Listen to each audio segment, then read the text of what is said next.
આજ તો નવું ફ્રીજ મગાવ્યું છે.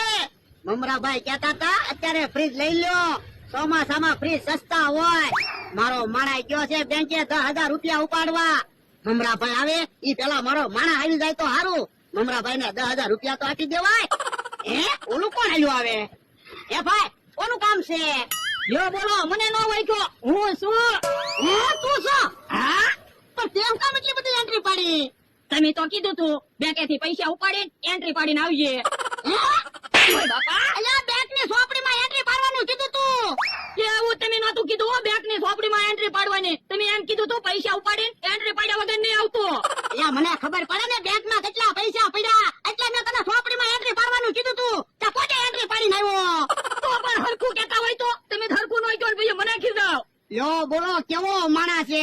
બેંક ની સોપડીમાં એન્ટ્રી પાડવાનું કીધું, તે પોતે એન્ટ્રી પાડીને આવ્યો. પણ હવે કાકા શું કરો, હું ક્યાં કોક છું. અલ્યા મારે મમરાભાઈ ને 10,000 રૂપિયા આપવાના હતા, એટલે કીધું તું તને. પણ મમરાભાઈ ક્યાં કોક છે? અત્યારે 5,000 રૂપિયા આપી દેજો, 5,000 પૈસા આપી દેવાય. આ તો હવે તો એમ જ કેવું પડશે ને. મમરાભાઈ એવા લાગે. હે તો ફ્રીજ લઈને આવ્યા. તો જા ફ્રીજ લેવડાવવા જા. એ હારું અયો 5,000 રૂપિયા. એ હારું. હવે ફ્રીજ આવી ગયો, એટલે આમાં કોઈની વાડીએ ફ્રીજ નથી. મારી વાડીએ ભલે લાઈટ નથી, પણ ફ્રીજ આવી ગયો. હવે દાદા અહીંયા ફ્રીજ મૂકી દેવું ને? એ અહીંયા ફ્રીજ નથી મૂકવું, ઓયડીમાં મૂકી ગયો. વરસાદ આવશે તો? પણ ઘડીક ભલે ને અહીંયા ફ્રીજ પડ્યું, બધાને ખબર તો પડે આપણે ફ્રીજ લાવ્યા. એ હાસો. એ ભલે દાદા તમારા માણસનું વ્યવહાર છે કે હું કેમ એન્ટ્રી પાડી? એ મેં એને બેંકે પૈસા લેવા મોકલ્યો તો, એ કીધું બેંક ની સોપડીમાં એન્ટ્રી પાડતા આવજે, કે ઈ એન્ટ્રી પાડીને આવ્યો.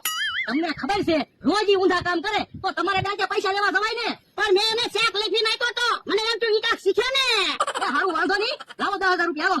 અત્યારે 5,000 છે, 5,000 પછી લઈ જાજો. એમ થોડું ને આપણે 10,000 ની વાત થઈ હતી. પણ અત્યારે પૈસા નથી. એ હારું.